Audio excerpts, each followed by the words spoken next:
The rain didn't stop. It never did in Port Ellis, not in winter, not when you needed it to. Myra Castellano sat in a recessed doorway on Harborview and Vine, her arms wrapped tight around two small bodies that shivered against her chest. The girl's fingers clutched a sketchbook. The boy's shoes were held together with duct tape. Her phone buzzed in her palm. 8% battery. One chance. She typed with numb fingers. Can we stay tonight? Just the three of us. The kids are soaked. I'll explain everything. She pressed send. Her thumb slipped. One digit wrong. 3 miles away, Julian Cross stared at his phone. The message stopped his heart. Above it, a name he hadn't seen in 5 years. Myra. He looked up, voice sharp, cutting through the silence of the empty gallery. Get the car. Now. Welcome back to another powerful story, my beloved listeners. Kindly tell where you're watching from and what time it is where you're at. If you're new here, prepare for a story of betrayal, unexpected love, and what truly makes a family. Drop everything and listen closely. This tale of heartbreak and redemption might just change how you view love and family forever. The rain in Port Ellis didn't whisper. It struck. It came sideways off the Pacific, salt-stung and relentless, turning cobblestone streets into black mirrors that reflected nothing but cold. The gallery district emptied after dark, its boutique lights dimming one by one until only the corner of Harborview and Vine remained lit. A single amber street lamp above a recessed doorway where a woman sat with her back pressed against weathered brick. Myra Castellano kept her eyes open, fixed on the rain-blurred shapes of passing cars.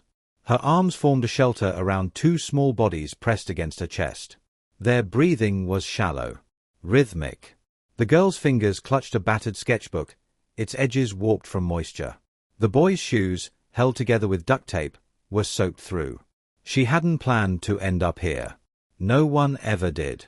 But 3 missed paychecks, an eviction notice slipped under a door she no longer had keys to, and a landlord who didn't return calls had a way of collapsing carefully built lives into a single backpack and a doorway that barely kept the rain out. Her phone sat in her palm like a grenade. Cracked screen. 8% battery. She scrolled to a name she hadn't touched in months. Danny. Not blood, but close enough. Close enough to maybe answer. Close enough to maybe not ask too many questions. Pride whispered its usual refrain. You've handled worse. You'll handle this. The girl shivered. The boy coughed, a thin sound that cut through the rain. Myra typed with numb fingers. Can we stay tonight? Just the three of us. The kids are soaked. I'll explain everything. She pressed send, unaware that exhaustion had made her clumsy. 1 digit wrong in Danny's number. A 7 instead of a 4. 3 miles inland, Julian Cross stood in the center of an empty gallery, staring at a canvas he'd been trying to finish for 6 months. The opening was in 2 weeks. The piece was still lifeless. White walls stretched around him, track lighting casting long shadows across unfinished work. Outside, rain hammered against floor-to-ceiling windows. His phone buzzed. He glanced at it absently, expecting his assistant or another interview request. The Cascadia Design Awards had made him visible in ways he hadn't asked for. Visibility brought opportunity. It also brought noise. The message stopped him cold. Can we stay tonight? Just the three of us. The kids are soaked. I'll explain everything. Below it, a location pin. Harborview and Vine. Above it, the sender's name. Myra. The air in the gallery seemed to contract. 5 years. No calls. No letters. Just gone. The morning after she'd told him she loved him. After they'd planned the gallery they'd opened together. After he'd sketched the ring he was going to make for her. Julian's hand tightened around the phone. His voice cut through the silence. Get the car. Now. The driver didn't ask why. The street lamp cast Myra in cold yellow light when Julian stepped out of the car. Rain hammered the pavement around them. He didn't bother with an umbrella. His shoes crunched over frozen grit as he crossed the street, his breath visible in the cold air. She looked up slowly. The years collapsed into a single, breathless instant. Her hair was shorter. Her face sharper, leaner. Exhaustion carved into every line. But her eyes. Those hadn't changed. Dark, guarded, and currently wide with something between shock and fear. Julian's gaze dropped to the children. The girl blinked up at him, clutching her sketchbook like a shield. The boy leaned into Myra's side, his small frame trembling. Water dripped from their hair. Their clothes clung to them, soaked through. "Are they safe?" His voice was steady, but barely. Myra tightened her arms around them. "We're managing. You should go." He stepped closer, rain soaking through his coat. "Let me help. Just tonight." She opened her mouth to refuse. But the boy coughed. A thin, wet sound that cut through her resolve like a blade. Myra's jaw tightened. She looked down at her son, then back at Julian. Her pride warred with the cold seeping into her children's bones. She nodded once. The car was warm. Almost too warm. The heater hummed, turning the frost on their clothes into dampness. The twins leaned against Myra, eyes half closed, breathing evening out. Julian sat across from them, his gaze forward, fingers drumming once against his knee before stopping. Silence filled the space between them. Thick. Heavy. The kind of silence that held 5 years of unanswered questions. Myra kept her eyes on the window, watching the city blur past. Julian kept his on the road ahead, but his attention kept circling back. To the way she smoothed the boy's hair without thinking. To the sketchbook the girl refused to let go of. To the quiet, bone-deep exhaustion in Myra's every movement. The loft was in the converted cannery district. Exposed brick. Floor-to-ceiling windows overlooking the harbor. Warmth that hit them like a wall when the door opened. Myra stepped inside carefully. Her eyes scanned the space. Not for beauty. For exits. Julian moved past her, setting his keys on the counter. "There's a guest room. It's warm. The bed's clean." Her eyes met his. "Just tonight." "Just tonight," he echoed. He disappeared down the hall and returned with towels, a tray of sandwiches, and 2 mugs of hot chocolate topped with whipped cream that made the girl's eyes go wide. "Eat slowly," Myra murmured. But her gaze drifted to the rain-streaked windows. Julian stood by the kitchen island, pretending to check his phone. But his attention kept circling back. To the way Myra smoothed the girl's hair. To the tiny cough the boy tried to hide. To the careful way she watched him, like he might vanish if she blinked. When the twins finished, Julian gathered the plates. Myra rose, pulling a blanket over the couch where the children now curled together. "You take the bed," Julian said. "I'll stay out here. I'm fine here." Her tone was final. Julian paused, searching for words that wouldn't push her away. In the end, he just nodded. "Good night, Myra." She didn't answer. But as he turned toward his studio, he heard her whisper, almost to herself. "Good night." Morning came pale and silver. The rain had softened to mist. Myra woke on the couch, a wool blanket she hadn't pulled over herself now tucked around her shoulders. The girl was still asleep, her small hand curled against Myra's side. The boy sat cross-legged on the rug, flipping through an art book from Julian's coffee table. Julian was already in the kitchen, sleeves rolled to his forearms, making French press coffee and scrambled eggs. The smell drifted through the air, warm and familiar. He looked over as Myra sat up, hair falling loose. "There's breakfast." She hesitated before joining him. The twins trailed close behind. The boy reached for toast, his eyes darting between his mother and this stranger who moved through the space with unsettling ease. "You didn't have to," Myra said quietly. "It's just breakfast." They ate in near silence. The clink of forks. The occasional giggle from the girl when her brother made a face at her. Julian found himself watching those moments. The rhythm between them. The way Myra's eyes softened when she looked at her children. And how quickly they hardened when she caught him looking. After, Julian checked his watch. "I have a meeting at noon. I can arrange a car to take you anywhere." Myra straightened. "We'll be fine." A beat of silence. "At least let me get the boy something for that cough. And dry clothes for them. No strings." She started to refuse. Then the boy coughed again. Deep. Rattling. Myra's resolve flickered. Just the clinic. That's it. The pediatric clinic smelled like lavender and antiseptic. A nurse smiled warmly as she took the boy's temperature, then glanced at Julian. "Dad, you can fill out the intake form here." Myra's head snapped up. Julian had already taken the clipboard. His pen hovered for only a second before he wrote his name in the line marked Guardian. Myra watched, her jaw tight, something unspoken flickering in her eyes. When the nurse walked away, Julian handed the form back without meeting Myra's gaze. But as the boy was led into the examination room, Myra's mind was already spinning backward. To the years apart. To the secret she'd buried. And to the man standing beside her now. The one who'd once promised they'd build something beautiful together. The doctor was kind-faced, mid-50s, with a calm voice. She listened to the boy's lungs through her stethoscope, then jotted notes on the chart. Mild bronchitis. We'll start antibiotics and a nebulizer treatment. He should improve in a few days. Myra let out a breath she didn't realize she'd been holding. Julian stood beside her, hands in his pockets, his gaze fixed on the boy sitting so still on the exam table. When the prescriptions were ready, Julian took them without a word and paid at the desk before Myra could even reach for her wallet. Outside, the mist had lifted into weak sunlight. "I'll take you to the pharmacy," Julian said. "We can walk." He didn't argue, just fell into step beside her. At the pharmacy, Julian handed over the prescriptions while Myra browsed a shelf of children's vitamins she couldn't afford.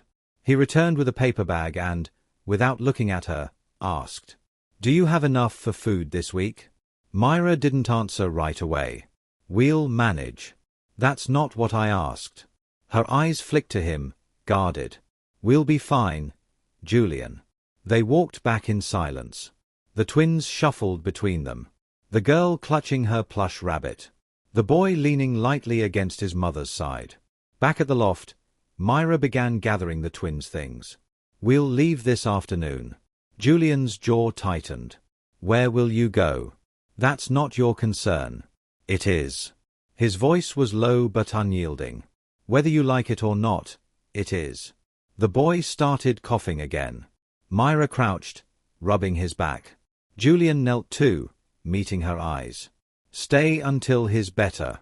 Myra hesitated, torn between pride and practicality. Finally. 2 days. No more. 2 days. Relief flickered across his face. That night, the twins slept soundly in the guest room. Myra sat on the couch, watching the harbor lights blur in the mist. Julian returned from his studio carrying 2 glasses of wine.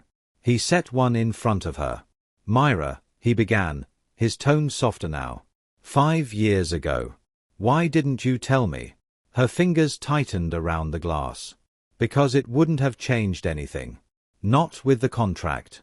Not with Elias." Julian leaned forward. "You don't know that." She looked at him then, eyes steady.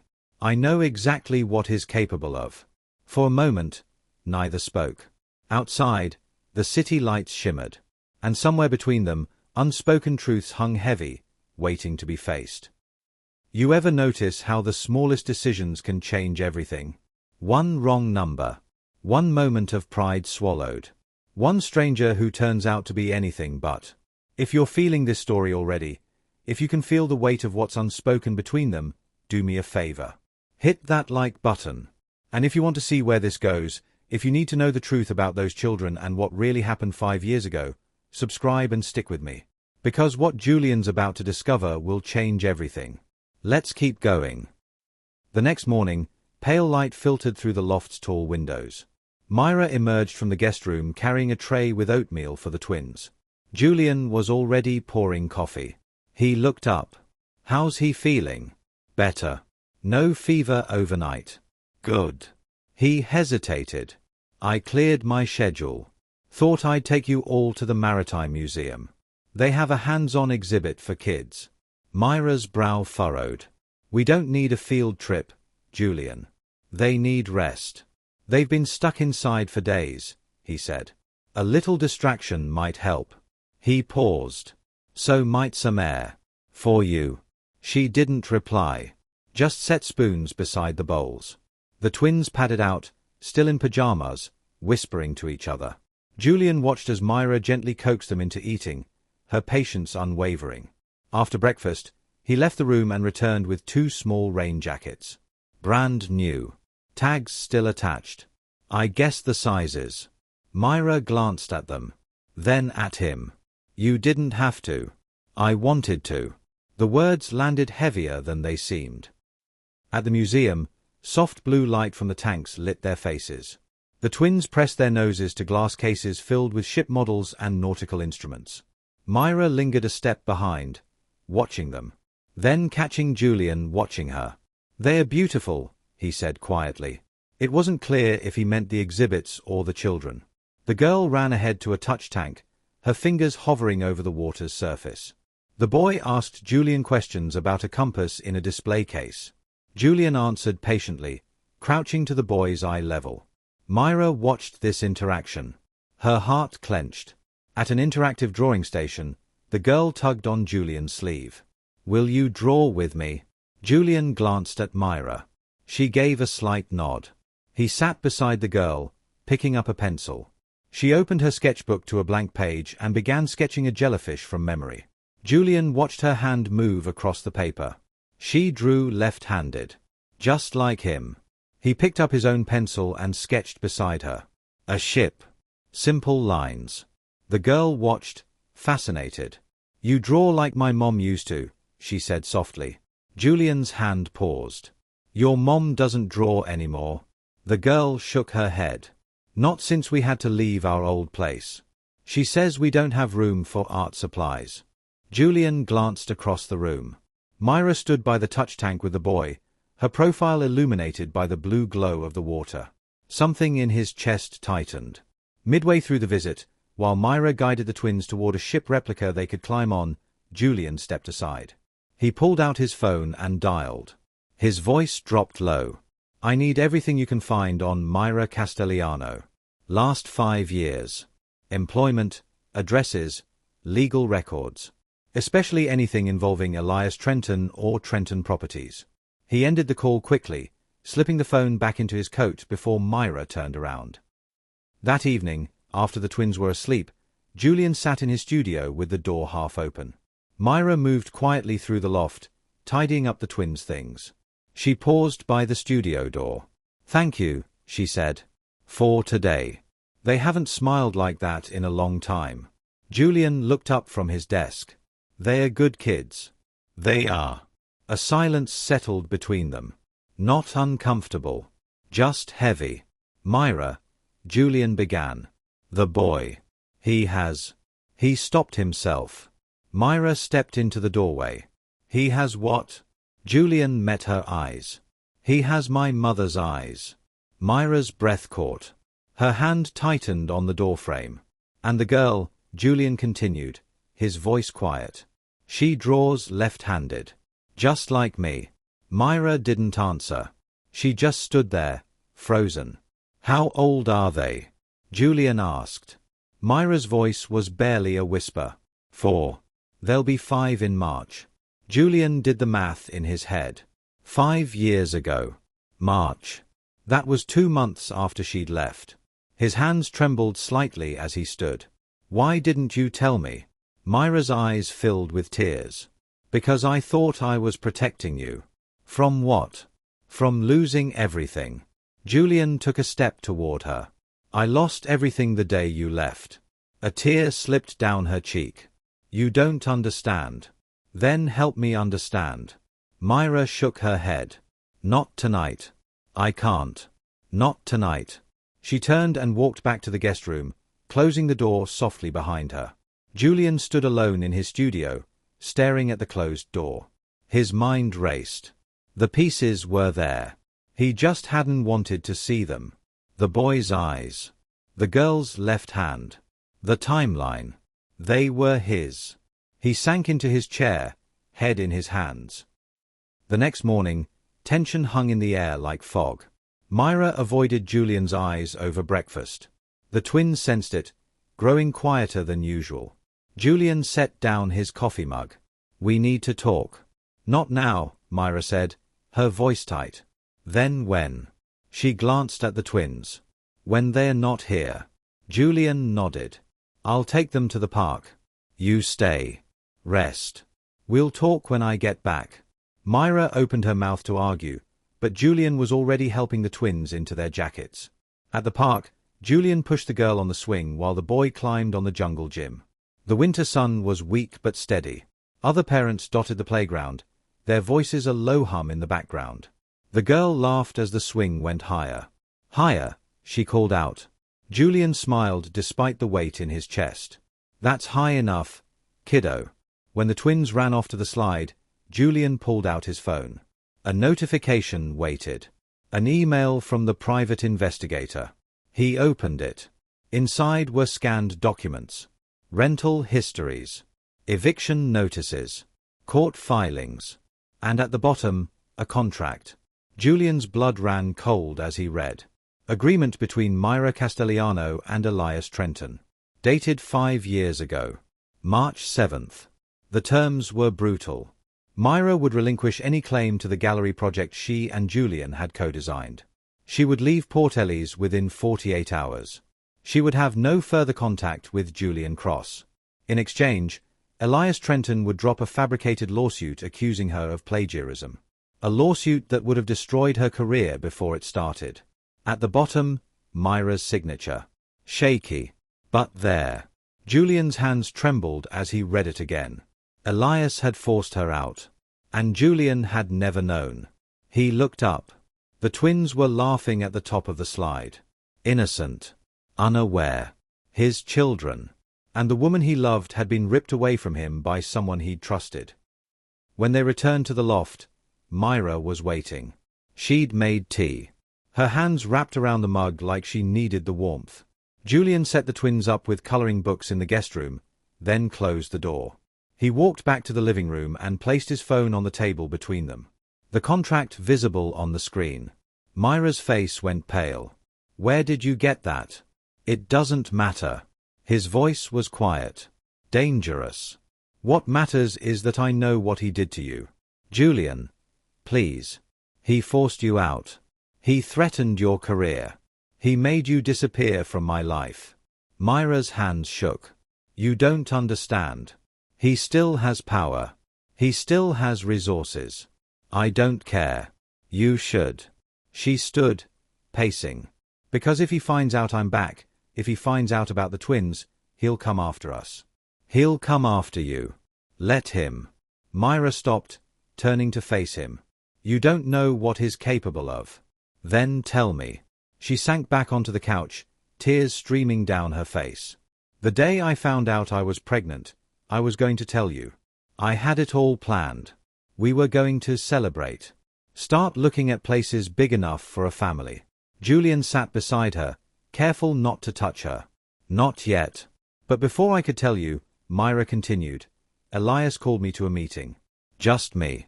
He said he had concerns about the gallery project. Her voice broke. He told me he'd done research. That he'd found evidence I'd plagiarized designs from another artist. He had documents. Fake witnesses. A whole case built on lies. Julian's jaw tightened. He said if I didn't walk away, he'd file the lawsuit. Not just against me. Against you too. He said your reputation would be destroyed. Your investors would pull out. Everything you'd worked for would collapse. And it would all be because of me. She looked at Julian, her eyes red. I couldn't let that happen. So I signed. And I left. Why didn't you tell me? Julian's voice was raw. We could have fought him together. I was scared.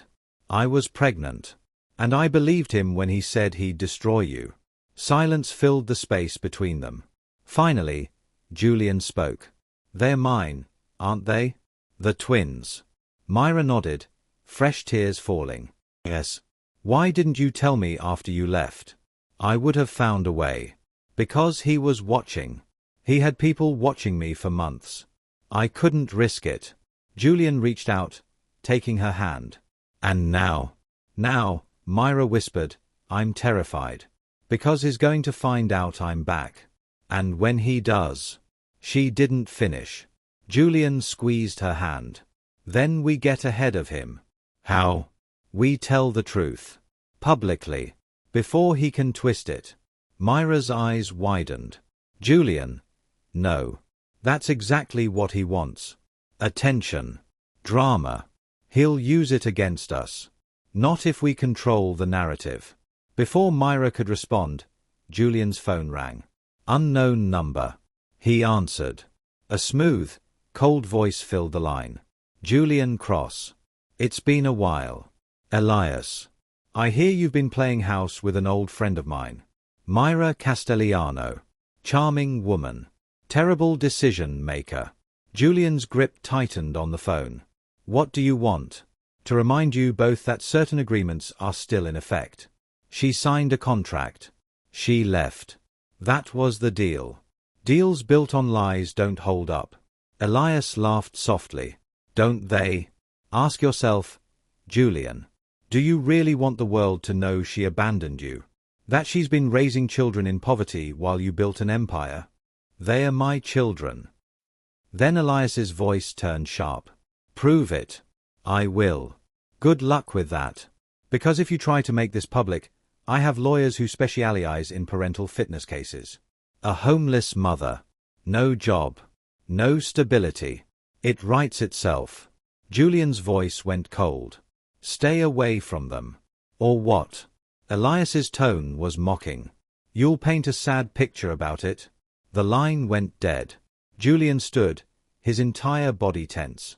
Myra watched him, fear written across her face. He called, didn't he? Julian nodded. What did he say? That he'll come after us. After the twins. Myra's breath hitched. We have to leave. We have to go somewhere he can't find us. No. Julian turned to her. We're not running.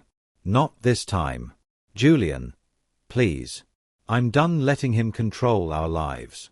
He stepped closer. We're going to fight. And we're going to win. How? By telling the truth. All of it. Myra stood, shaking her head. You don't understand. He has money. Power. Connections. So do I. Julian's voice was steady. And I have something he doesn't. What? The truth.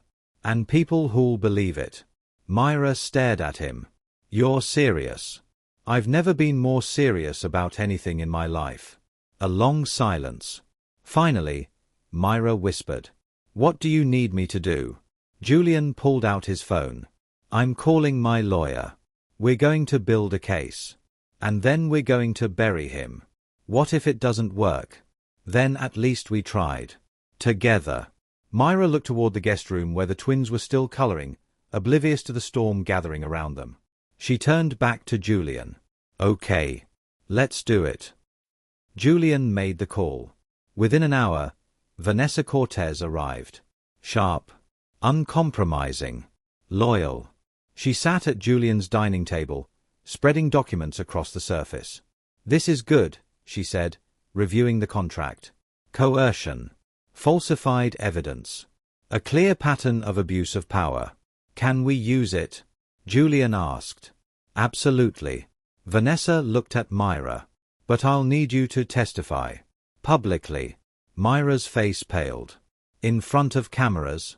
Vanessa nodded. If we want to control the narrative, we go public before he does. Press conference. Full disclosure. You tell your story. He won't be able to spin it if the truth is already out there. Myra looked at Julian. He reached for her hand. You won't be alone up there, he said. Myra took a shaky breath. Okay. I'll do it. Vanessa smiled. Good. We move in 2 days. That gives us time to prepare your statement and alert the media. What about the twins? Myra asked. They stay out of the public eye, Vanessa said firmly. This is about you and Julian. Not them. Not yet. Myra nodded. After Vanessa left, Myra and Julian sat in the quiet loft. The twins were asleep. The city lights glittered beyond the windows. Are you scared? Myra asked. Terrified. She looked at him, surprised. Julian met her gaze. But I'm more scared of losing you again. Of losing them. Myra's eyes filled with tears. I'm sorry. For everything. You were protecting us. Julian squeezed her hand. Now it's my turn. She leaned her head on his shoulder. What if this doesn't work? Then we'll figure it out. Together.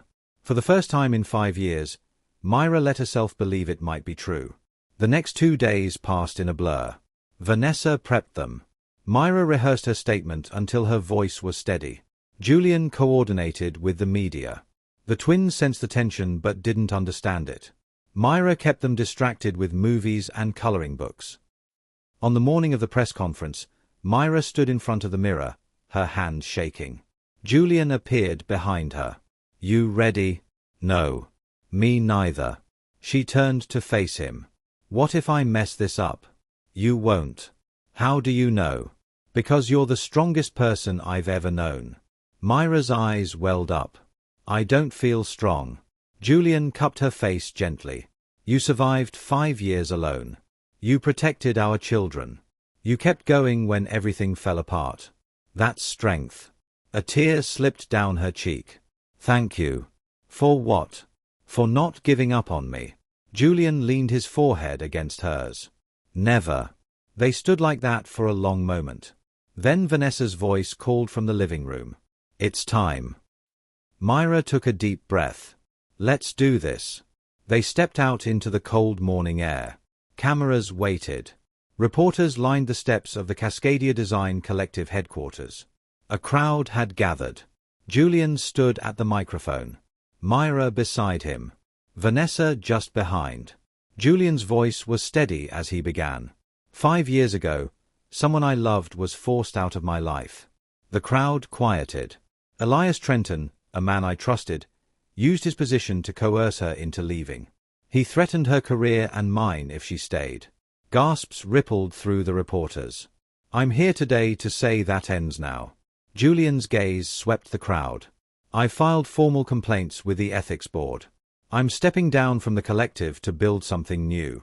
Something based on integrity. He glanced at Myra. And I'm here to say I have 2 children. And their mother is the strongest person I've ever known. Cameras flashed. Myra stepped forward. Her hands trembled, but her voice held. 6 years ago, I was in love. We were building something beautiful together. She paused, gathering strength. That ended when Elias Trenton told me if I didn't leave, he'd destroy both our lives. Her voice grew stronger. I was pregnant. I was scared. And I believed him. I left thinking I was protecting the man I loved and the children I was carrying. Tears streamed down her face, but she didn't waver. I'm here now because I won't run anymore. My children deserve their father.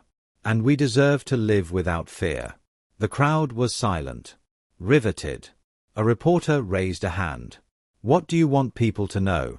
Myra looked directly into the camera. That the truth always matters. And that love is worth fighting for. The footage went viral within minutes.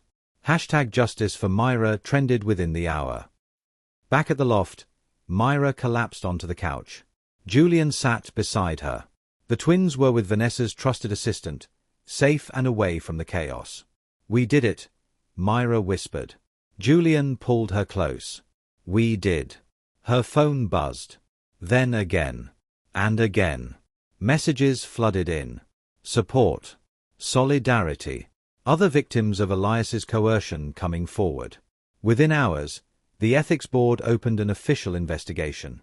By evening, Elias Trenton had resigned from the Cascadia Design Collective.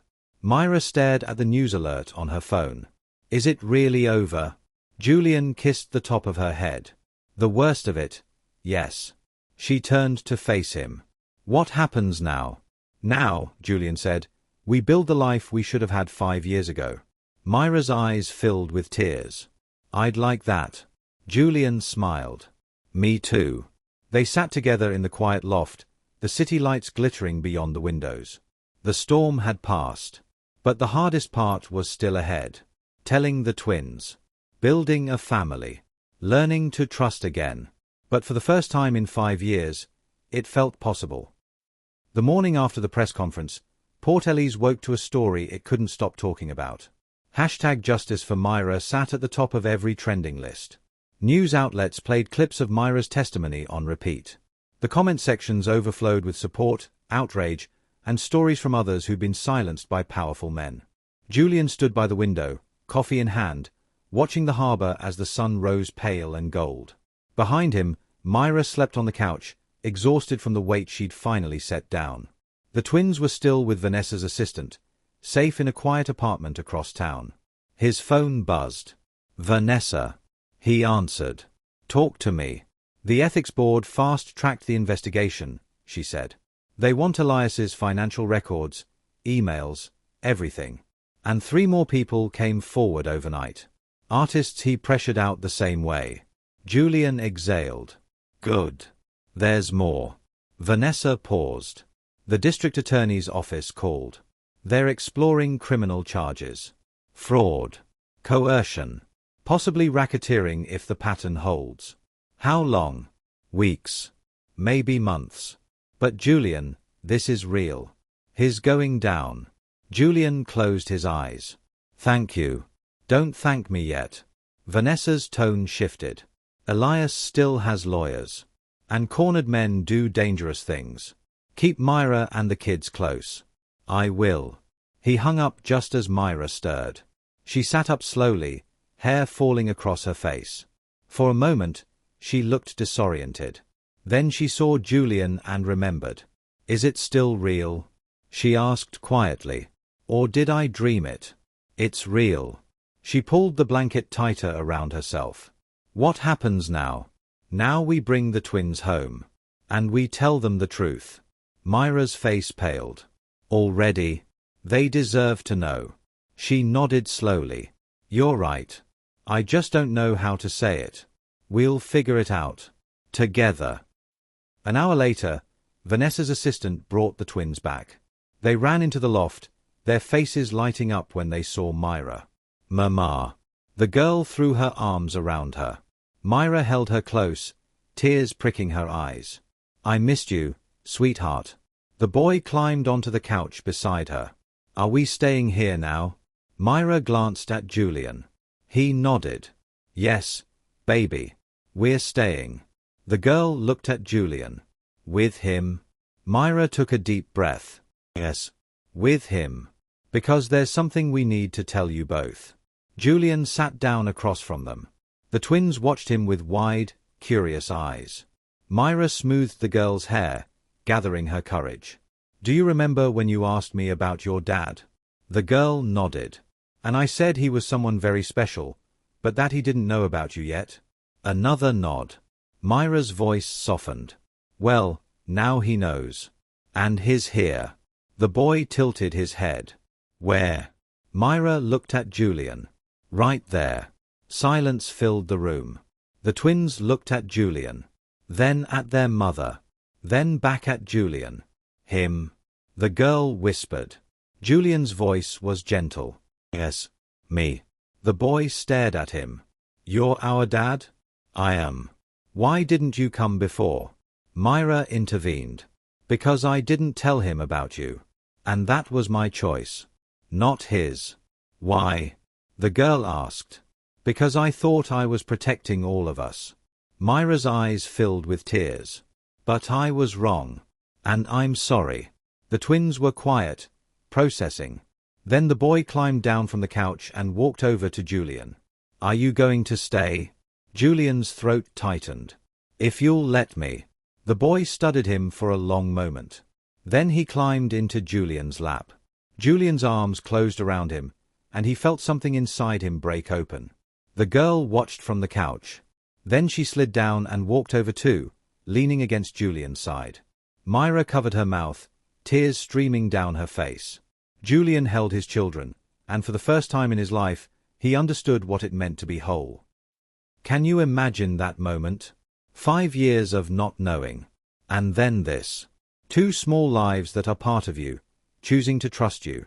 If you're feeling this, if your heart is full right now, I need you to stay with me. Because this family's story, it's just beginning. The days that followed were a strange mixture of chaos and tenderness. The media frenzy continued, but inside the loft, something quieter was happening. A family was learning how to be a family. Julian taught the twins how to mix paint colors. The girl discovered she loved watercolors. The boy preferred charcoal, smudging his fingers black as he drew ships and whales. Myra watched from the kitchen, a smile on her face she hadn't worn in years. One evening, while the twins watched a movie, Julian found Myra standing by the window. He came up beside her. "What are you thinking?" he asked. "That this feels like a dream. And I'm terrified I'll wake up." Julian took her hand. "You won't. I'm not going anywhere." She turned to face him. "I don't know how to do this." "Do what?" "Be in a relationship. Be a family. I've been alone for so long." "You're not alone anymore." Myra's eyes filled with tears. "I'm scared I'll mess it up." "Then we'll mess it up together." Julian pulled her close. "And we'll figure it out. Together." She leaned into him, and for the first time in 5 years, she let herself believe in second chances. A week later, Vanessa called with an update. Elias has been formally charged. Fraud, coercion, and conspiracy. The DA's building a solid case. "What's the timeline?" Julian asked. "Trial set for 4 months from now. But his lawyers are already trying to negotiate a plea deal." "Good. There's something else." Vanessa hesitated. "He wants to meet with you." "Absolutely not. Hear me out. It would be supervised. Recorded. And it might give us leverage." Julian's jaw tightened. "Why would I give him the satisfaction?" "Because you'd get to look him in the eye and tell him he lost." Julian was quiet for a long moment. Then, "Set it up." 2 days later, Julian sat in a conference room in Vanessa's office building. Across the table, Elias Trenton sat in a tailored suit, his expression calm. But his eyes were hard. "Julian," Elias said smoothly, "thank you for coming. I didn't come for you. I came to make sure you understand something." Elias leaned back. "And what's that?" "You lost." Elias smiled, but it didn't reach his eyes. "Did I? You think a press conference and some allegations change anything?" "The ethics board disagrees. So does the district attorney. They'll get bored. Move on to the next scandal." Julian leaned forward. "You spent 5 years thinking you'd won. That you'd erased her. Erased us. I was protecting you." Elias's tone turned cold. "She was a distraction. You were better off without her. You don't get to decide that. I built you, Julian. Without me, you'd still be painting in a basement somewhere." "No." Julian's voice was steady. "You used me. Just like you used everyone else." Elias's mask slipped. "Careful." "Or what?" "You'll threaten me. Ruin me. You already tried. And you failed." Elias stood abruptly. "This isn't over." "Yes, it is." Julian stood too. "You're done. And I'm going to make sure everyone knows exactly who you are." Elias stared at him, fury simmering beneath the surface. Then he turned and walked out. Vanessa appeared in the doorway. "You okay?" Julian nodded. "Better than okay." "Good. Because we just got word. 2 more victims filed complaints. And the DA's adding charges."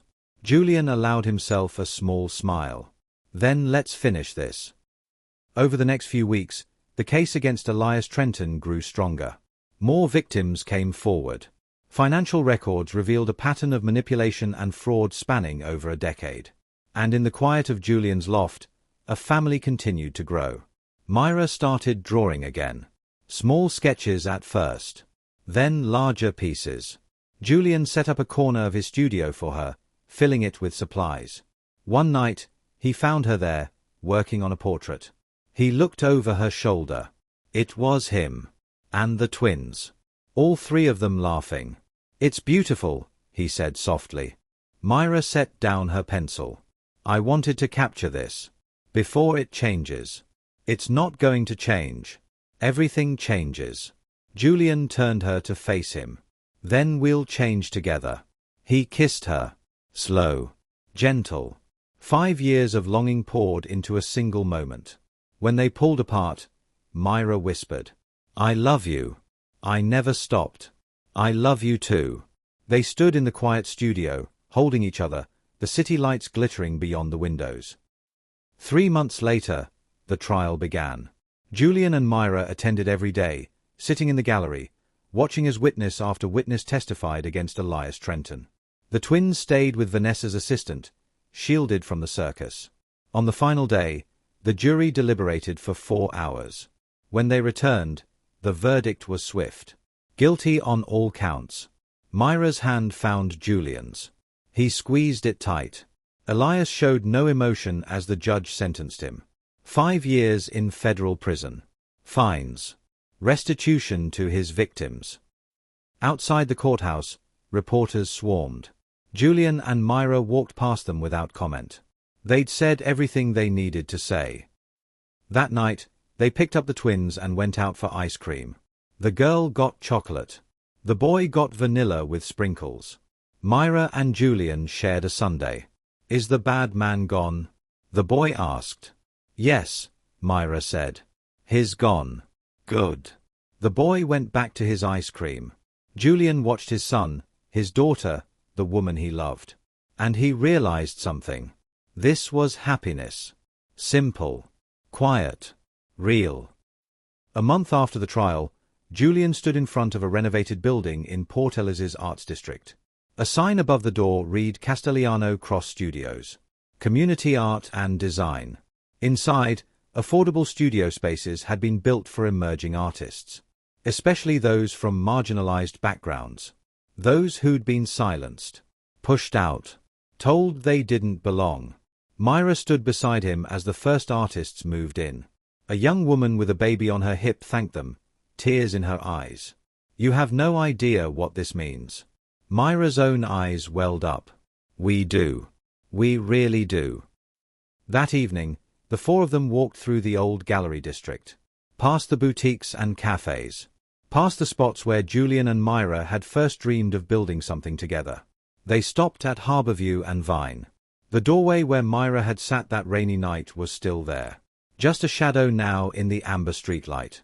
Myra ran her hand along the brick. "This is where everything changed." Julian stood beside her, slipping his hand into hers. "And where it started again."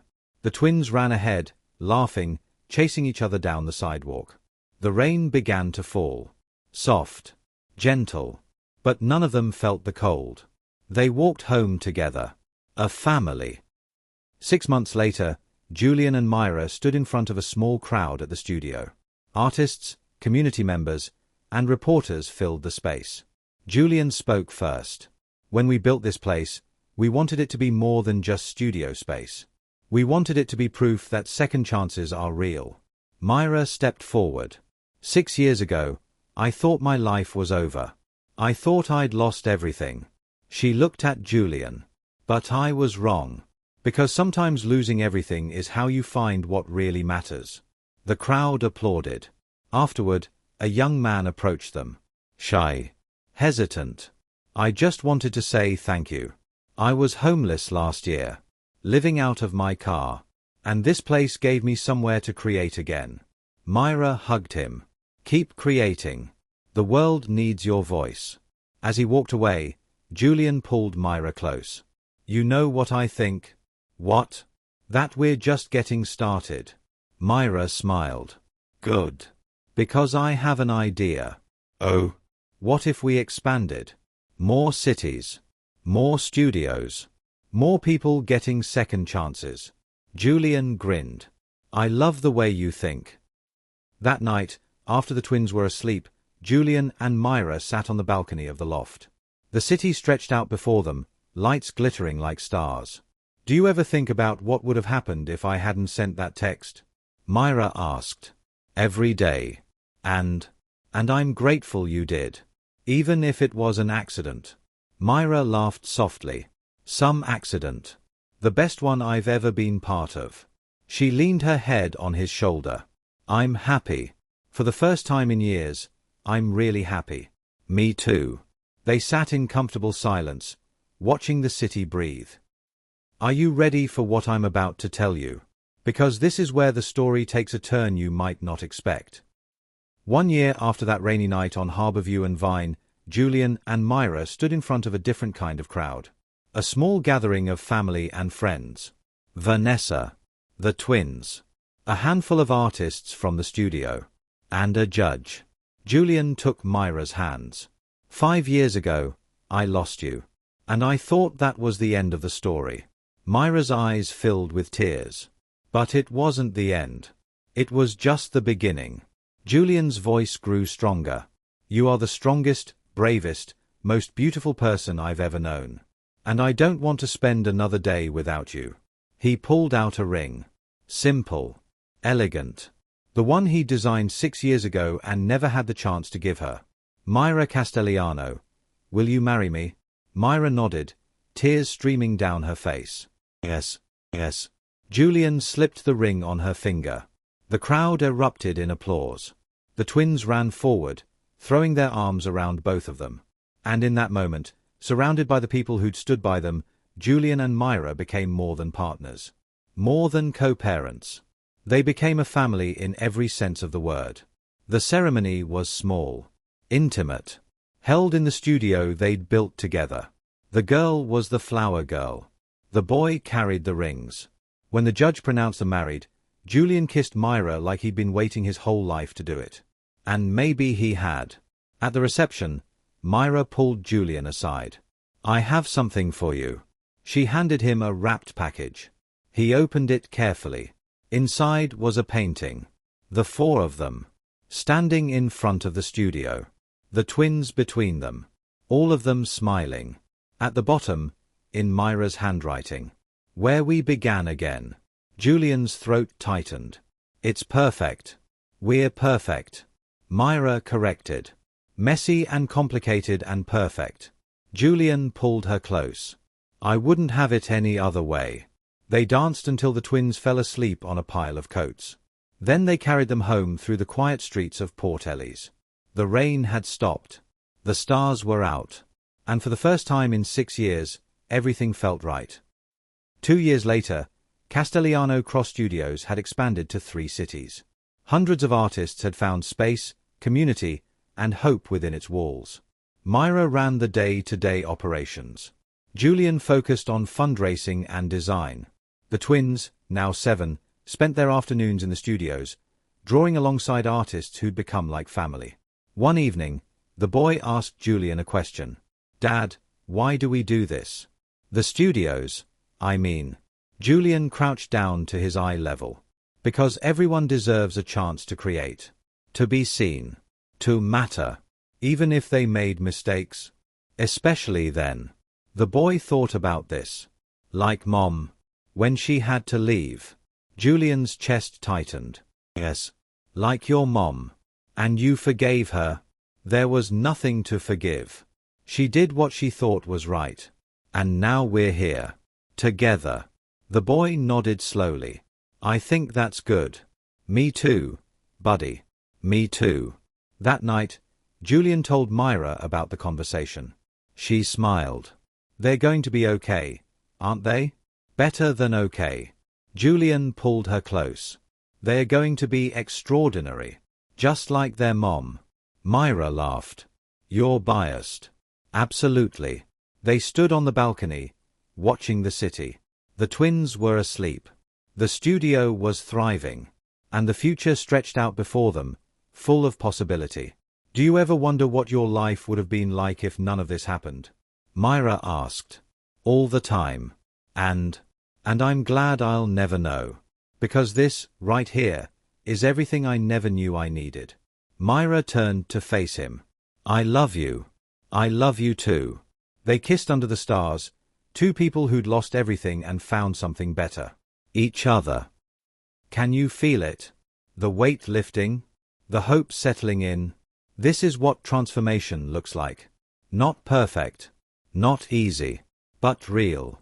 If this story moved you, if you felt every step of Myra and Julian's journey, I need you to do something.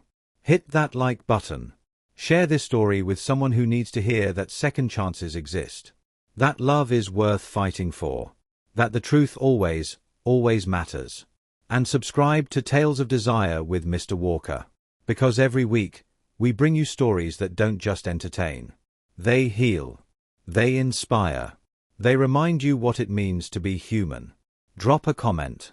Tell me what this story meant to you. Tell me about your own second chances, your own fights, your own victories. Because your story matters too. 5 years after that rainy night, the twins were 10 years old. Bright, creative, loved. They knew their story. All of it. The parts that were hard. The parts that were beautiful. And they understood that sometimes the best families are the ones you fight for. One Saturday, the four of them returned to Harborview and Vine. The doorway was still there. But now, next to it, a small plaque had been installed. It read, "In memory of all those who've had to start over. May you find shelter. May you find hope. May you find home." Below it, a donation box for the local homeless shelter. Myra traced the letters with her fingers. This is beautiful. It was Julian's idea. To turn the place where their story began into something that could help others. The twins read the plaque carefully. Then the girl asked, "Can we donate?" "Absolutely." They each dropped bills into the box. Money they'd earned from selling their artwork at the studio. As they walked away, the boy looked back. "Do you think it worked?" "What?" Julian asked. "The plaque. Do you think it'll help people?" Julian smiled. "I think every little bit of hope helps." The boy nodded, satisfied. They walked home through the city, past the places that had once been filled with pain and were now just part of their story. The gallery where Julian had received the text. The clinic where he'd first realized the twins were his.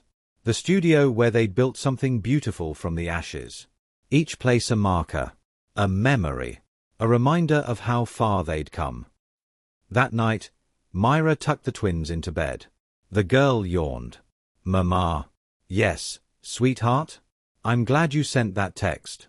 Myra's throat tightened. "Me too, baby. Me too. Even if it was a mistake. Especially because it was a mistake. Sometimes the best things in life are accidents." The girl smiled sleepily. "Like us?" Myra kissed her forehead. "You were never an accident. You were always meant to be." In the living room, Julian waited. When Myra emerged, he handed her a glass of wine. They sat together on the couch, comfortable in the silence. "What are you thinking?" Julian asked. "That I'm grateful. For all of it. Even the hard parts." "Why the hard parts?" "Because they led me here. To you. To this." Julian set down his glass and pulled her close. "I used to think I knew what my life was supposed to look like. And now I know I didn't have a clue. And I'm so glad I was wrong." Myra laughed softly. "Me too." They sat together as the city lights glimmered beyond the windows. Two people who'd been broken and had learned how to heal. Together. And in the room down the hall, two children slept peacefully, safe in the knowledge that they were loved. That they mattered. That they belonged. Some stories don't end the way we expect. Some don't end at all. They just transform. Myra and Julian could have stayed strangers. The truth could have stayed buried. But they chose courage. They chose honesty. They chose each other. And that choice, that single moment of bravery in the face of fear, changed everything. Because here's what I want you to understand. Second chances are real. But they don't just happen. You have to fight for them. You have to be willing to face the truth, even when it's terrifying.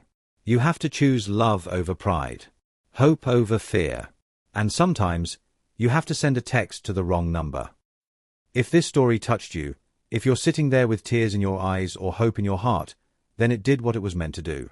It reminded you that no matter how dark things get, there's always a chance for light. No matter how broken you feel, there's always a chance to heal. No matter how lost you are, there's always a chance to find your way home. So I'm asking you one more time. Like this video if it moved you. Share it with someone who needs to hear that their story isn't over yet. Subscribe to Tales of Desire with Mr. Walker for more stories that will make you feel, make you think, and make you believe in the power of love and redemption. And comment below. Tell me your story. Tell me about the moment everything changed. Tell me about your second chance. Because your story matters. And I want to hear it. This is Mr. Walker, reminding you that every ending is just a new beginning in disguise. Until next time, keep believing, keep fighting, keep loving, and never, ever give up on second chances. The rain fell softly on Port Elise that night. But inside the loft on the converted cannery, 4 hearts beat steady and strong. A family. Not perfect, but real. And sometimes, that's all that matters. The camera pulls back slowly, the city lights twinkling like stars, the sound of rain a gentle lullaby, and in the warm glow of the loft windows, shadows move, laughter echoes, life continues. This is where their story transforms from survival into something more. Into love. Into hope. Into home. And as the last light fades and the screen goes dark, one truth remains. Some stories are worth fighting for. And some people are worth finding your way back to.